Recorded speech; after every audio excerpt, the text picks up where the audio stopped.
Accroissement des recettes à la sous-direction de douanes et axes en Ituri. Elle passe de 4 milliards de francs congolais le mois à plus de 9 milliards. Cette performance est le résultat de l'accompagnement de l'administration militaire de l'Ituri à cette régie financière dans la lutte contre la contrebande et la fraude douanière dans cette province a reconnu le numéro 1 de la douane en Ituri, Paul Kayembe, 8 mois après sa prise de fonction. Sans être contredit, qu'avant l'état de siège, on n'avait pas le niveau de recettes que nous avons actuellement.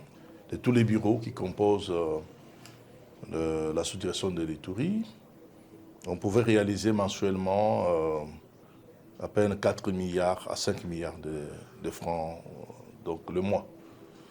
Et aujourd'hui, depuis notre prise de fonction, avec l'accompagnement des autorités de l'état de siège, nous sommes arrivés à frôler les 10 milliards. Donc, encourager cet état de siège-là parce que pour nous, en ce qui nous concerne, ça nous est d'un grand appui. À ces chevronnés de la douane d'appeler les opérateurs économiques de l'Ituri à la culture fiscale et aux agents à la prise de conscience pour la maximisation des recettes au compte du trésor public. La fraude s'est installée comme une règle et le paiement des droits devient une exception.